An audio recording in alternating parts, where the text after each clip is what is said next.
A questo punto è la volta della nostra Véronique de Villeneuve,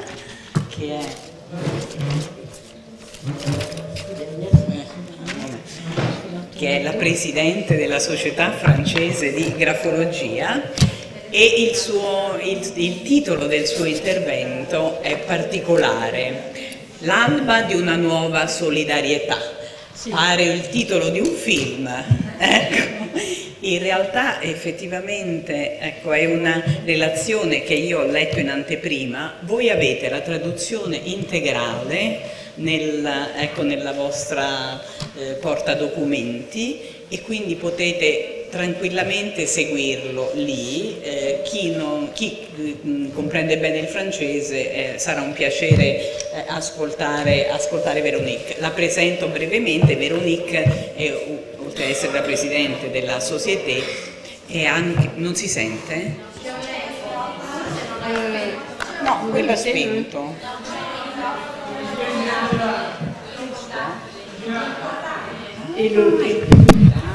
Scusate. Devo ripetere tutto? No? Spero di no. Allora, Véronique è psicologa di formazione e ha da svariati anni aperto un suo studio di consulenza per aiutare i giovani a trovare la loro collocazione nell'ambito appunto del lavoro, dell'orientamento agli studi e così via. Quindi è veramente uno studio di consulenza di risorse umane in generale. Parliamo in quanti? Qu'est-ce qui se passe? Ah non, attends. Sì, je vous dis comme. A questo punto, l'alba di una nuova solidarietà, che cosa vuol dire? La sua relazione si incentra sul fatto che in un'epoca di grandi egoismi, passatemi la frase, di un be yourself imperante, eppure c'è un'attenzione per il diverso, per l'altro, per il differente, attenzione che i giovani in particolare hanno e che esprimono attraverso una solidarietà sociale che si esprime soprattutto nel boom del volontariato. Il boom del volontariato in Italia, ma anche in Francia e comunque nel mondo, è un fenomeno veramente che va indagato, ed è un boom che viene però interpretato diversamente. Non è più solo solidarietà sociale, ma è anche un modo per autorealizzarsi, per trovare il famoso senso alla propria vita di cui ha parlato stamattina il professor Pagnoncelli. Lascio la parola a Véronique e lei inizia e io intanto... Là, j'appuie là? Donde? Non, c'est pas ça.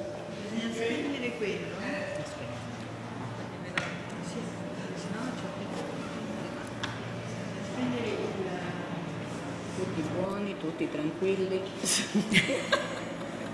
Allora, Véronique, eccola qui. Colloque, Si. C'est vous? C'est E voilà. Ok. Un corso di installazione. Attends.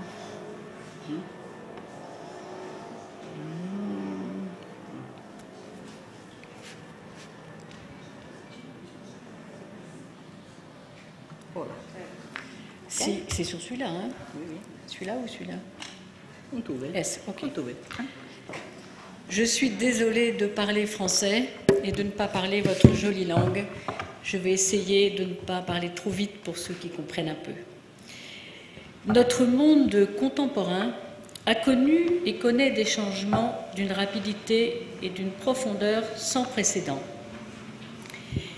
Déconstruction des valeurs traditionnelles, les principes fondateurs des visions anciennes du monde se sont estompés, du moins en Europe et dans les pays culturellement occidentaux. Après ce grand mouvement de déconstruction, les idéologies hédonistes ont fleuri. Le mot clé n'est plus devoir, encore moins mérite, effort ou travail. L'essentiel n'est plus de se conformer à des normes collectives extérieures à soi, mais de parvenir à l'épanouissement de soi. Be yourself est le seul impératif qui subsiste. Le droit d'être soi est accompagné de la conviction qu'il y a quelque chose à apprendre de l'altérité et de la différence sous toutes ses formes.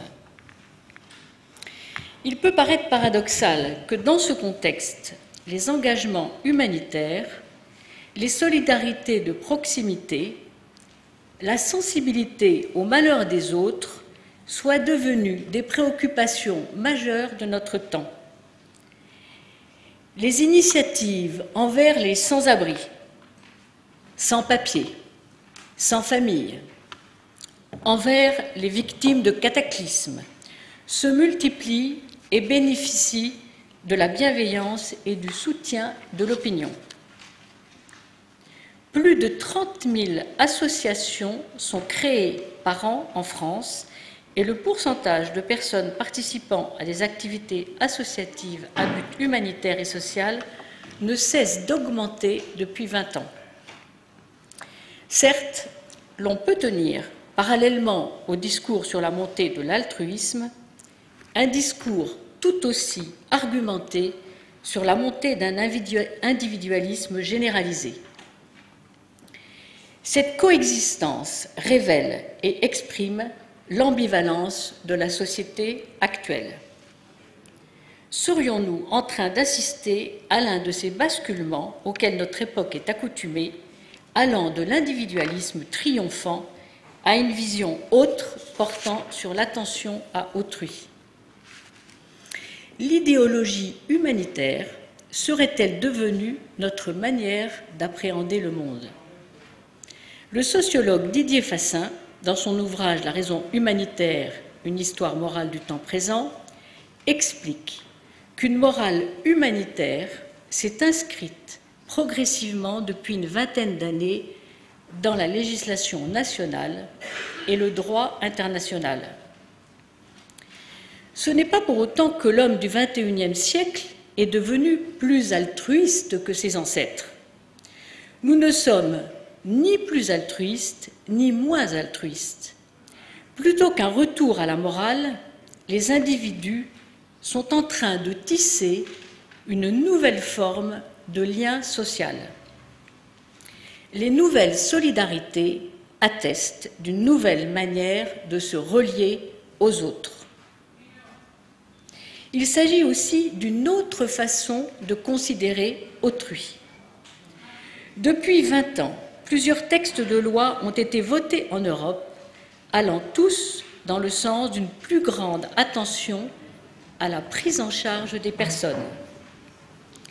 Simultanément, l'objectif du professionnel social change. L'accompagnement se substitue à la réparation.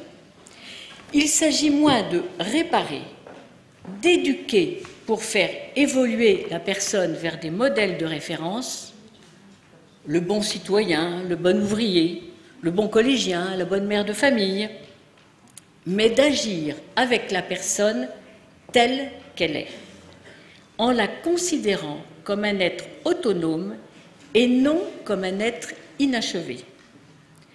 L'accepter telle qu'elle est avec ses caractéristiques propres. L'essentiel du travail devenant un travail de reliaison.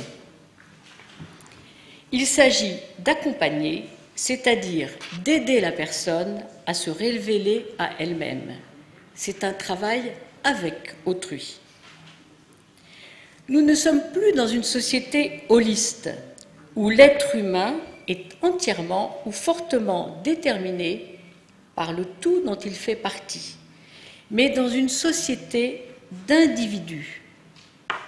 C'est bien parce que les individus sont davantage autonomes que de nouvelles formes d'engagement humanitaire se multiplient.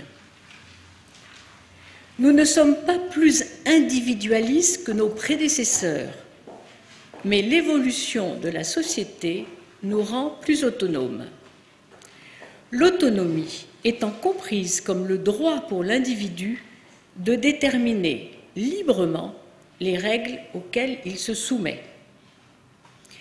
L'individualisation croissante n'écarte pas nécessairement la quête de solidarité et de partage. Le désir d'engagement n'a nullement disparu, mais aujourd'hui, on s'engage différemment. De nouvelles formes d'engagement et de solidarité apparaissent, dont témoigne le développement de l'action bénévole. Un jeune sur deux en France, en dessous de 25 ans, consacre du temps bénévole à une action de solidarité nationale ou internationale. Les jeunes d'aujourd'hui s'engagent autant que les jeunes d'hier. Ils le font différemment et pas pour les mêmes mobiles. L'engagement associatif, par exemple, est davantage centré sur l'accomplissement personnel. De nombreux jeunes sont attirés par le monde associatif et notamment par les associations humanitaires et écologistes. C'est ce que j'observe au quotidien dans ma pratique, en bilan, en tant que graphologue et psychologue. Il s'agit de bilans dans le cadre privé et personnel ou dans le cadre de l'entreprise en bilan de compétences. Un bilan se déroule en 2 ou 3 séances de 2 heures. Je reçois depuis 25 ans environ 10 jeunes par semaine entre 18 et 25 ans de milieux socioculturels divers. Je vais vous présenter des écritures de scripteurs ayant pris un engagement dans une action de solidarité. Voici d'abord 2 écritures d'hommes appartenant à 2 générations différentes, des générations qui nous ont précédés. La première est celle d'un homme internationalement connu. Il s'agit du père Joseph Rezinski, né en 1917, décédé en 1988.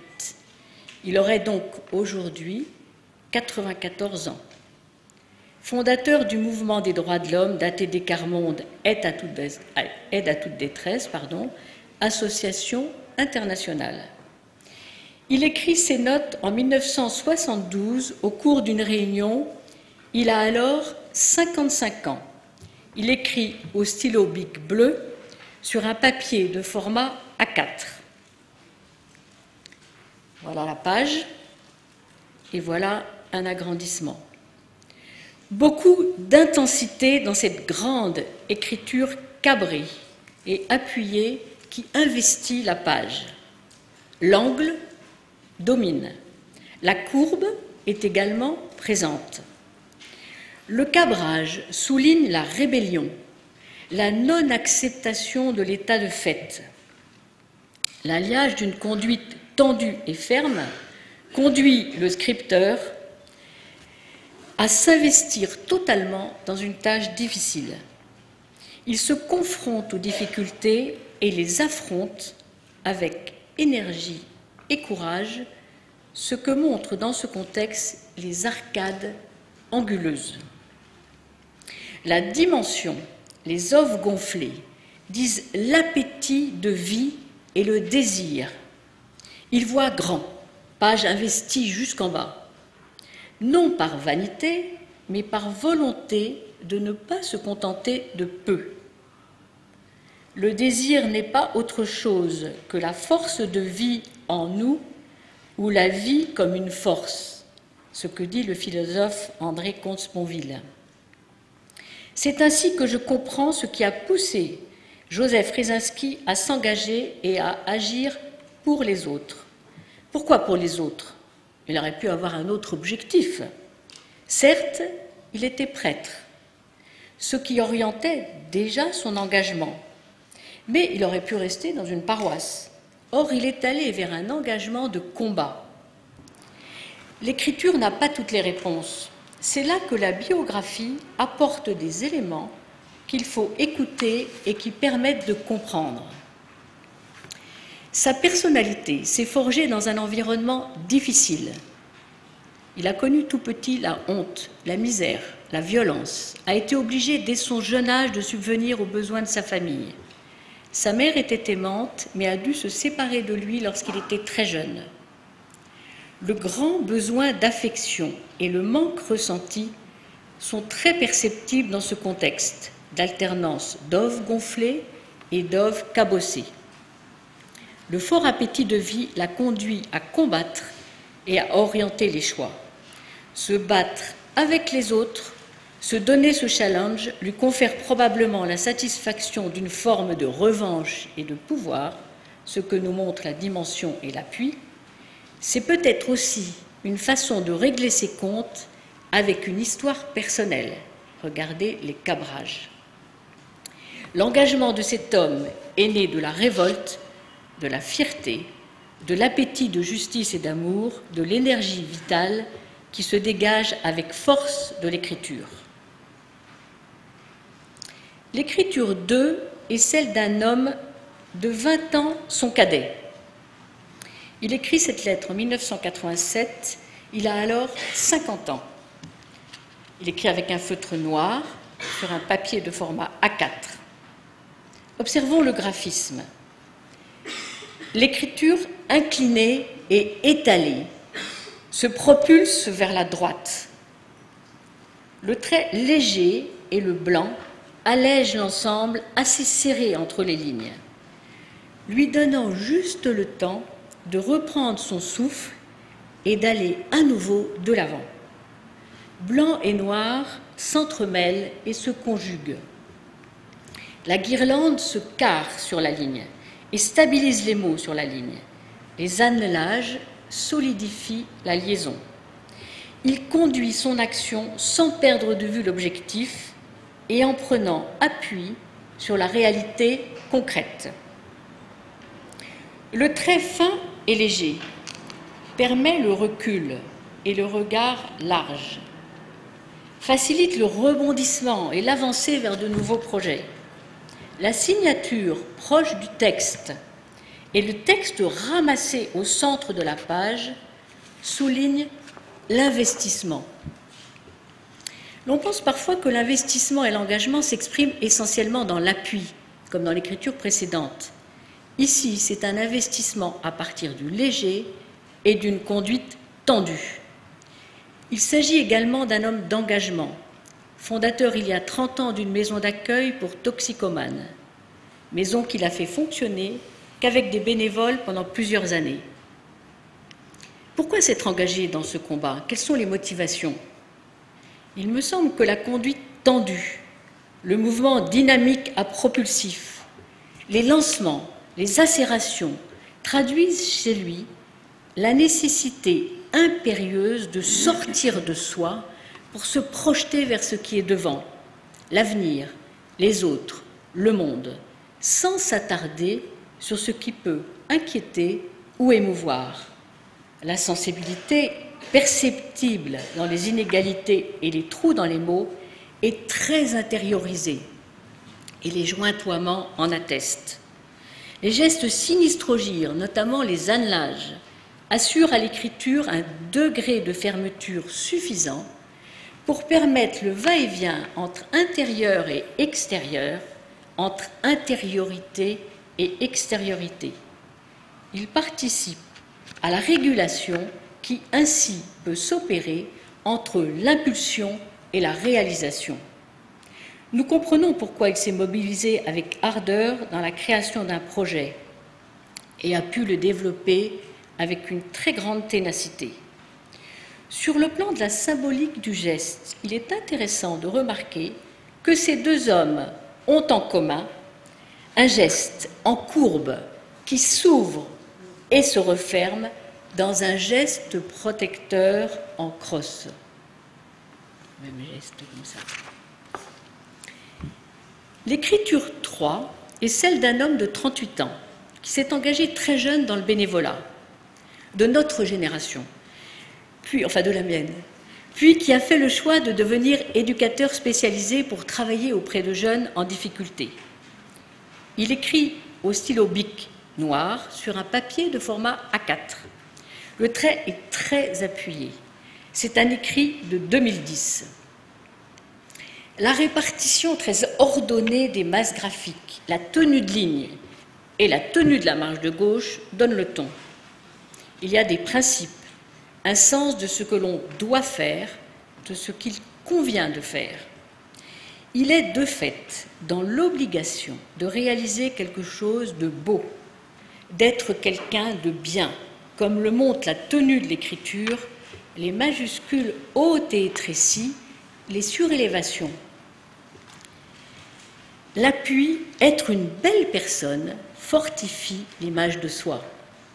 L'appui, la tension sur l'horizontale, les annelages, soulignent la volonté sans faille d'y parvenir. Dans ce contexte de contrainte, de forte tension, les écrasements, les inégalités en zone médiane, les imprécisions, les confusions de formes soulignent un ressenti d'insuffisance, une crainte de ne pas être à la hauteur de l'idée qu'il se fait de lui-même, de ce qu'il doit être. L'amour-propre est vif et il ne vit pas bien les échecs. Il a la volonté d'établir des liens avec autrui, étalement en tension, tout en s'en méfiant et en le tenant à distance. L'écriture se renverse, les finales s'étirent et sont massue. Les mots sont très espacés les uns des autres. Il se situe difficilement dans une attitude d'écoute, cherche plus à convaincre et à prouver, ressent souvent le monde extérieur comme hostile. La maîtrise extérieure, perceptible dans la verticalité et la tenue de ligne, laisse peu apparaître les fortes tensions intérieures que montrent les crispations et les raidissements. Mener le jeu, occuper le terrain, avoir une emprise, prouver et se prouver, avoir de la reconnaissance semble être le cœur de sa motivation. Étalement en tension, tenue de ligne horizontale, appui, coexistence d'écrasement et de surélévation. L'engagement dans un travail altruiste lui permet d'être considéré comme un homme de bien, ce qui à ses yeux et aux yeux des autres est magnifique et valorisant. Il est fier de servir de guide et d'exemple. Il se donne dans son travail sans compter, au mépris des efforts très importants que cela exige. Pression déplacée, reprise, raidissement et appuis verticaux renversés nous le disent. Les mots qu'il utilise et qui se répètent en leitmotiv dans son entretien, exemplarité, maîtrise de soi, ambition de faire bien.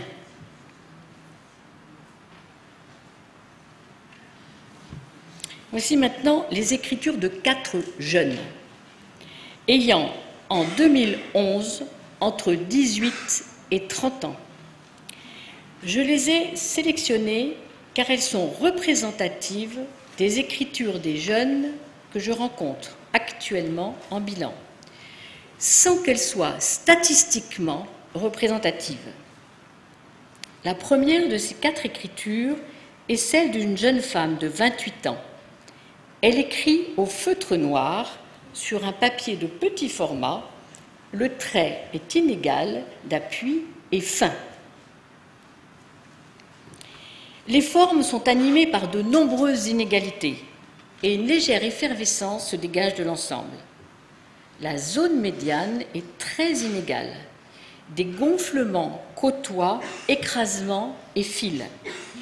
La liaison est discontinue, les espacements sont irréguliers.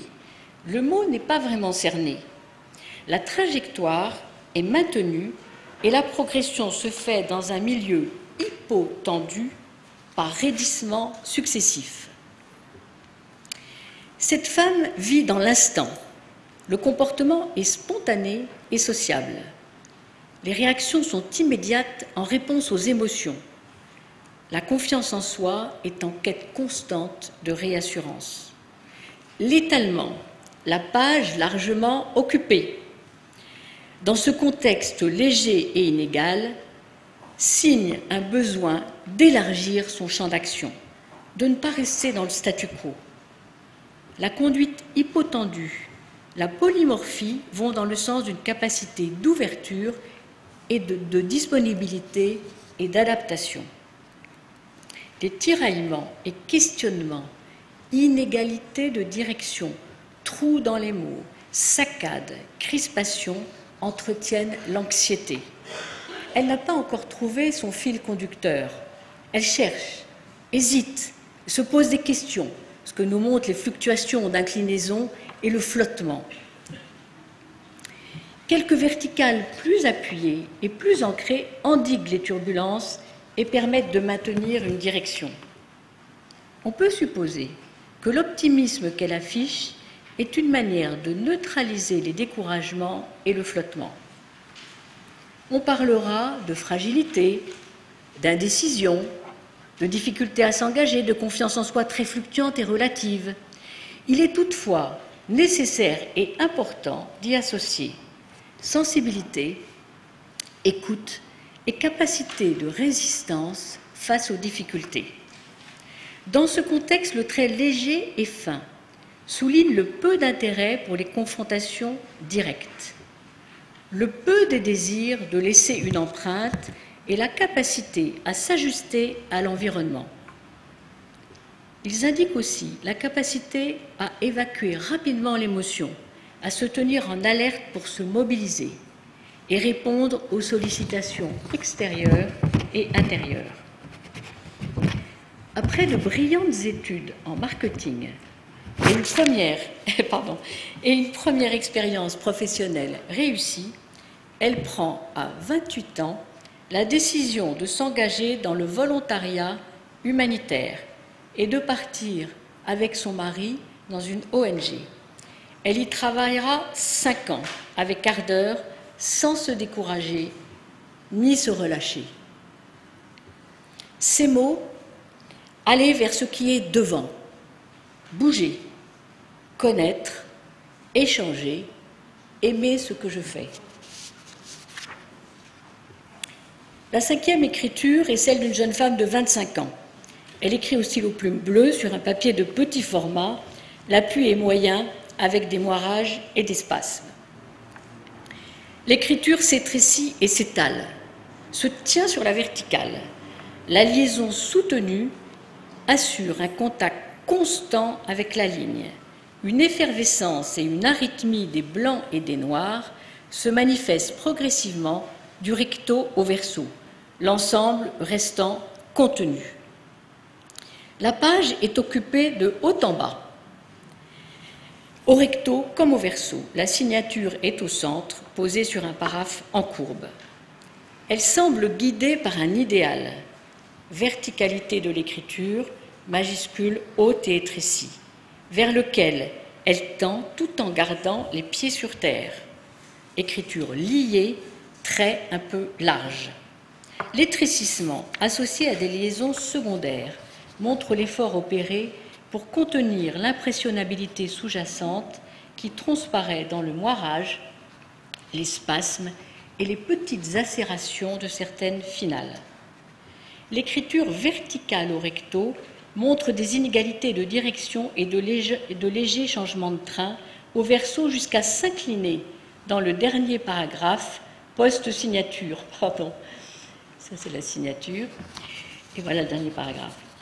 Cette variation de l'inclinaison qui va du vertical à l'incliné en passant par des changements de train souligne le tiraillement entre le fait d'adhérer à ce qui est raisonnable, direction verticale, forme sage et scolaire, et celui de se laisser guider par l'émotionnel, inclinaison, effervescence.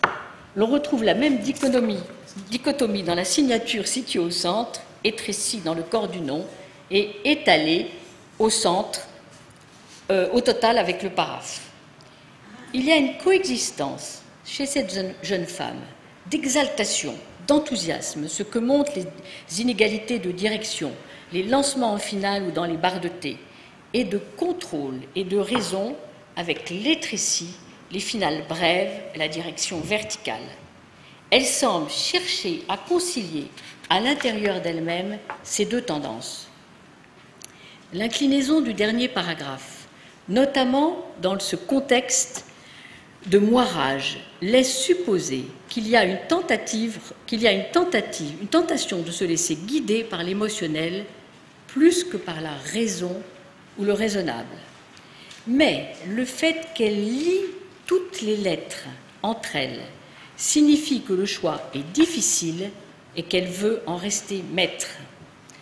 Après de brillantes études d'ingénieur, elle rentre dans l'entreprise, à un poste d'ingénieur production et s'y plaît. Elle donne parallèlement beaucoup de son temps au comité d'entreprise où elle crée et anime une chorale. Elle est heureuse de participer à l'éducation à ce qui, comme elle le dit, élève l'âme, même si cela est exigeant pour elle en termes de disponibilité et de temps. Ces mots, beauté, fidélité, sincérité, enthousiasme. J'aurais dû les écrire, les mots. Écriture 6, et la dernière, est celle d'un garçon de 18 ans qui est au lycée. Il a du mal à se mobiliser pour le travail scolaire, mais il a plein de projets en tête qu'il espère pouvoir réaliser dès qu'il aura son baccalauréat. Il écrit au crayon noir sur un papier grand format. Dans une page totalement occupée et compacte, l'écriture assez grande, à zone médiane prépondérante, s'agite sur place, se raidit, se cabre. Cabrage, rebours, acération vont dans le sens d'une tendance à se rebeller et à agir en réaction à son environnement. Il cherche à sortir de l'impasse dans laquelle il se trouve et que révèle la compacité et l'occupation de la page. Il est pris au piège, à son propre piège. Comme une abeille dans un bocal, il tourne en rond, se pose des questions sans trouver de réponse. Les efforts perceptibles dans les raidissements sont pour l'heure peu efficaces, car non ciblés, ce que montrent les changements brusques de direction et la fébrilité latente. La dimension de la zone médiane souligne le désir d'être symboliquement grand. Les oves gonflées soulignent l'insatisfaction ressentie en constatant qu'il ne l'est pas. Les jointoiements et les gestes sinistrogires dans ce contexte compact traduisent un aveu de faiblesse. Il ferme et se verrouille, probablement par crainte d'être trop à découvert. Dans ce contexte de grand et zone médiane prépondérante, l'occupation totale de la feuille, associée à la compacité, est une manière pour lui d'imposer sa propre réalité et ainsi de se sentir fort. Elle est aussi l'expression d'une situation bloquée. Peu heureux au lycée, il est en proie à l'anxiété que créent des résultats scolaires plus que médiocres. S'il parvient difficilement à travailler, il s'investit beaucoup dans un rêve, celui de partir loin, pour être utile sur le terrain. Il a eu son baccalauréat, il est entré dans une école de bâtiments et travaux publics, il a fait 3 ans d'études, il est passionné par les stages qu'il fait sur le terrain. Il part ensuite dans une ONG pour participer à un chantier de construction d'un dispensaire en Amérique latine. Il s'y trouve encore. Ces mots, comprendre l'humain, être utile sur le terrain, faire quelque chose de concret, m'engager dans quelque chose qui me plaît. Les motivations les plus fréquemment expliquées par les jeunes que je rencontre en bilan et qui reviennent constamment dans leur bouche lors des entretiens sont les suivantes. 1. Se sentir utile. 2. Faire quelque chose pour les autres. 3. Être sur le terrain et non dans un bureau. 4. Avoir des contacts. 5. Pouvoir constater des résultats concrets. 6. Bouger, se déplacer voyager. La recherche d'un épanouissement personnel est surtout manifeste chez les 15-19 ans. La dimension relationnelle est évoquée par tous. Ils éprouvent tous, et l'expriment chacun selon leurs propres mots, le besoin de donner du sens et de trouver du sens à ce qu'ils font. La quête de valeur est au cœur de leurs préoccupations. C'est une génération de jeunes qui discutent d'égal à égal, sans tenir compte de l'âge de l'interlocuteur, ni de ses compétences, qui souhaitent trouver un travail et qui rêvent d'un travail dans lequel s'épanouir. Ils ont très peur de la routine, très peur de faire toujours la même chose et de s'ennuyer. Mais ils n'ont pas peur de s'engager. Pour beaucoup, la vie est une suite d'étapes. Et ils pensent plus engagement successif qu'engagement avec un grand E. Ceci est bien sûr une réalité partielle, représentative des jeunes que je rencontre dans mon travail. Il n'y a pas une réalité, mais des réalités. On ne peut pas dire les jeunes, mais parler de jeunes dans un contexte précis. L'écriture, certes, est à la fois manifestation d'une identité singulière et d'une identité culturelle, mais seules des études menées sur des échantillons dont la représentativité aurait été validée statistiquement pourraient nous permettre de décrire les écritures d'une génération spécifique. Pour moi, il ne s'agit pas de faire des comparaisons normatives, ni d'attribuer un satisfecit à une génération et un blâme à une autre. Il s'agit de constater ici et maintenant les différences et de les prendre en compte sans établir de hiérarchie de valeurs. Rassurez-vous, je n'ai pas la naïveté de penser que nous vivons dans un monde parfait, mais la conviction que nous vivons des moments où un univers ancien bascule, tandis qu'un nouveau prend son essor. Je voudrais, en guise de conclusion, parler de l'engagement du graphologue, ce que je suis. Selon la définition du dictionnaire, comme chacun le sait, le graphologue est celui qui étudie une écriture, l'interprète et décrit la personnalité du scripteur. Le graphologue étudie donc l'écriture qui lui est confiée et en restitue, après l'avoir étudiée, un compte-rendu décrivant la personnalité avec tact et finesse.